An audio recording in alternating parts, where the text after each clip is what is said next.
bem alertou Jesus, no mundo tereis aflições. Nossas vidas não são feitas de histórias felizes somente, como muitos masticaram em redes sociais, mas também de angústias e aflições. A realidade é que ninguém está livre de passar por situações difíceis nessa terra. Todos passaram, estão passando ou irão passar por algum tipo de problema. As adversidades da vida produzirão medo, preocupação, incerteza, tristeza. Surgirão grandes desafios que irão requerer de nós atitudes de fé, iniciativa, confiança, perseverança e, sobretudo, certeza de que quem é o nosso Deus. Toda adversidade que passamos requer uma resposta nossa. Devemos entender que em batalhas não pode haver passividade. No meio de uma guerra não há teoria, mas prática. O combate foi feito para lutar. O mal se levanta contra as nossas vidas. Precisamos nos levantar também. No livro do profeta Isaías, capítulo 37, diz que Senaqueribe, rei da Assíria, enviou mensageiros a Ezequias, rei de Judá, dizendo que iria destruir Jerusalém. A carta dizia, entre outras coisas, não te engane o teu Deus, em quem confias, dizendo, Jerusalém não será entregue nas mãos do rei da Síria. Isaías 37, 10. Quando o mal chega em nossas vidas, a primeira coisa que ele tenta fazer é roubar a nossa confiança em Deus. O problema sempre se colocará como maior do que Deus. As adversidades da vida se apresentarão como casos impossíveis de serem resolvidos. Os desafios enfrentados por nós sempre se mostrarão como insuperáveis.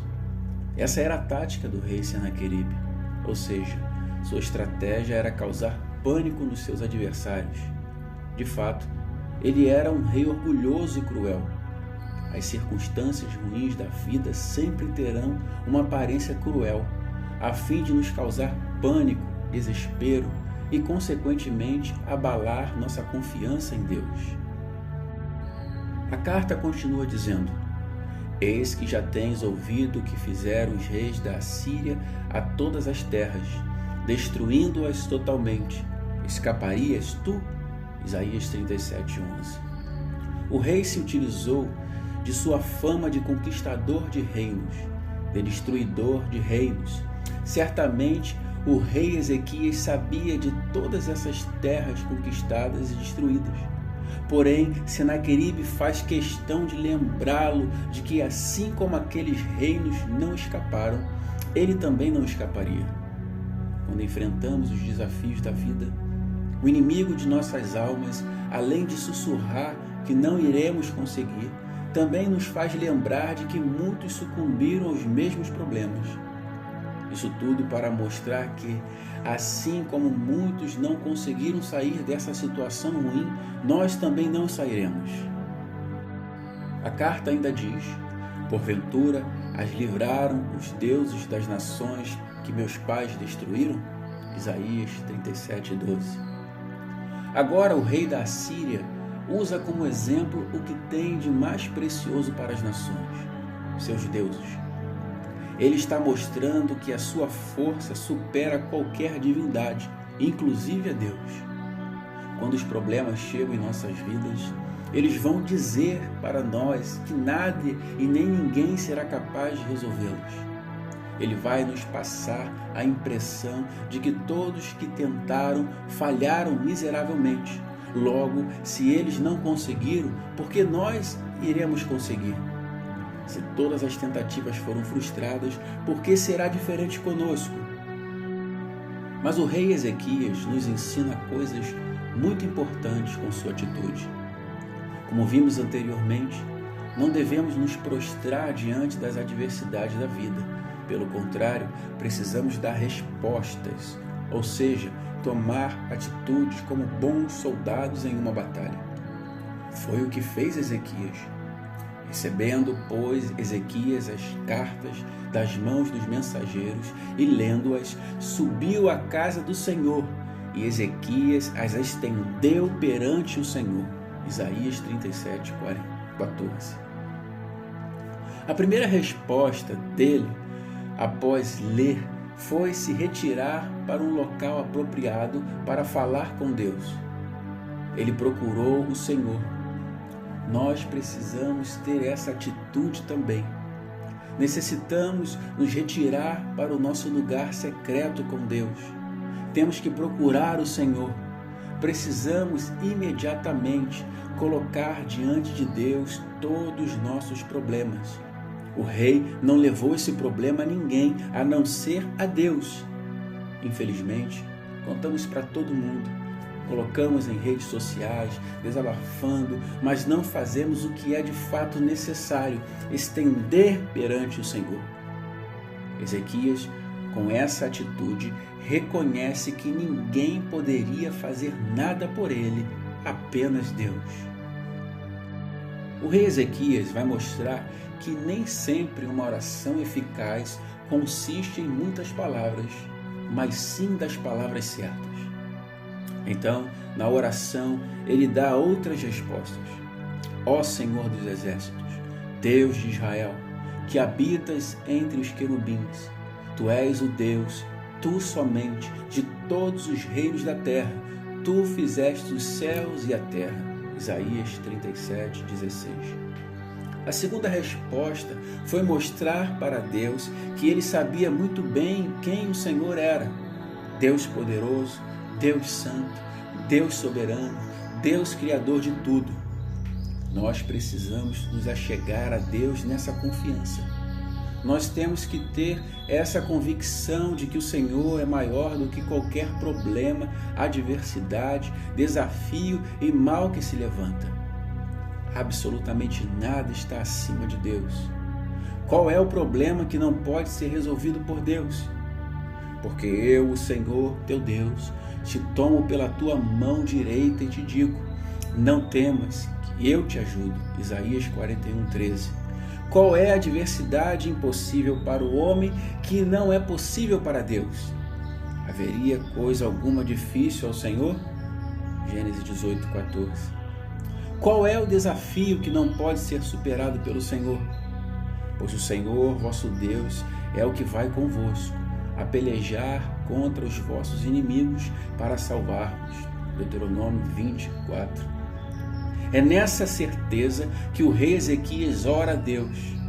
Quando ele elenca todos esses atributos do Senhor na sua oração, em outras palavras está dizendo, eu não posso, mas o Senhor pode. Ele continua orando, inclina, ó Senhor, os ouvidos e ouve. Abre, Senhor, os olhos e olha. E ouve todas as palavras de Senaqueribe, as quais ele mandou para afrontar o Deus vivo. Isaías 37, 17. A terceira resposta é incrível, pois ele chama o Senhor para a sua batalha. Ele faz isso dizendo para Deus ouvir e ver o que foi dito pelo rei assírio, ou seja, a afronta realizada por Senaqueribe ao Senhor. Precisamos chamar o Senhor para lutar as nossas batalhas, sobretudo quando não temos forças para lutá-las. Temos que ter essa compreensão de que a afronta não é a nós, mas a Deus. E por que é uma afronta? Porque quer roubar nossa fé, nossa paz, nossa confiança em Deus. Porque quer tirar de nós o entendimento da grandeza de Deus. Quer nos confundir para que não saibamos quem é nosso Senhor. É uma afronta a Deus porque quer mudar suas verdades em mentiras. Deus é nosso Pai e como um bom pai defende seus filhos. Qual é o filho que ao passar por algum apuro, ser ameaçado por alguém maior, não irá correndo se queixar com seus pais?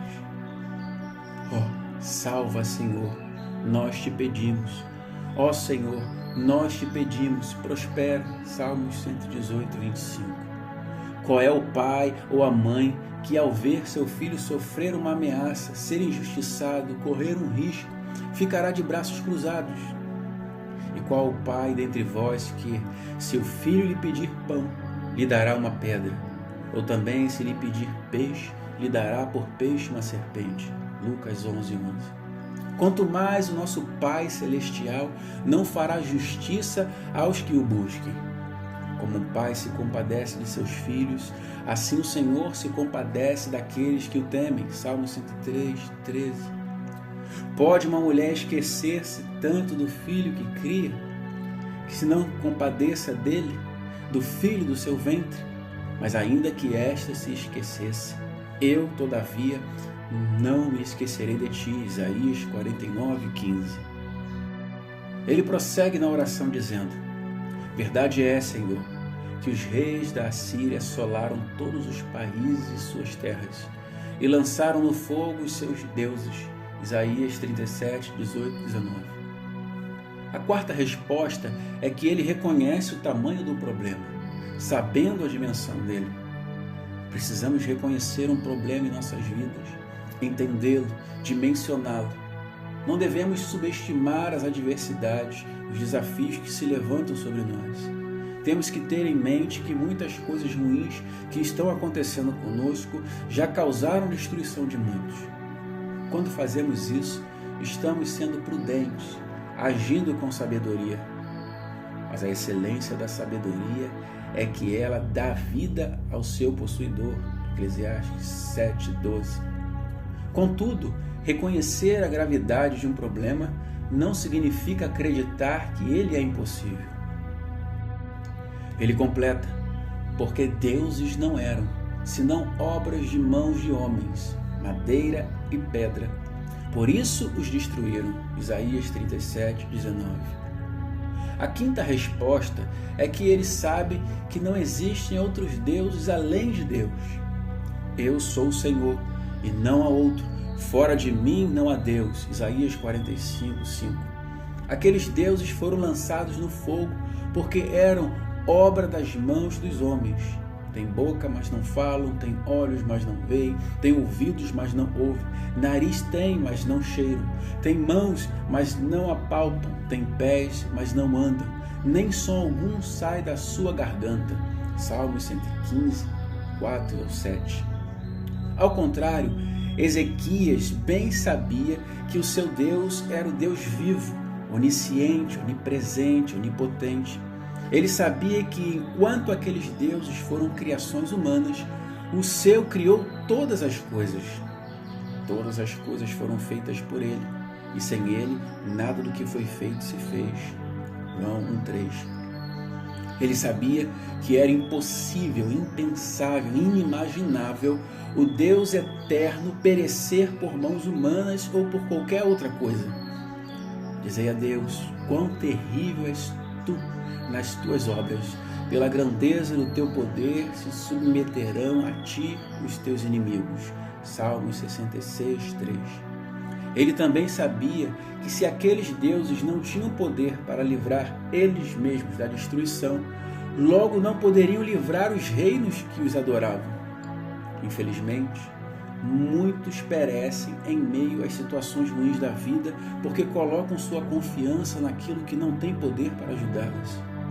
Procuram solução em toda parte, de todas as formas, mas fatalmente acabam sucumbindo, pois não há nada nessa terra que se compare ao Deus Todo-Poderoso.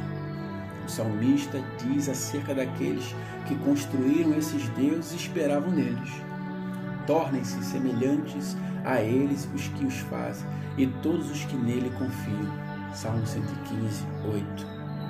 Então ele finaliza a oração dizendo: agora, pois, ó Senhor nosso Deus, livra-nos das suas mãos, para que todos os reinos da terra conheçam que só tu és o Senhor. Isaías 37:20.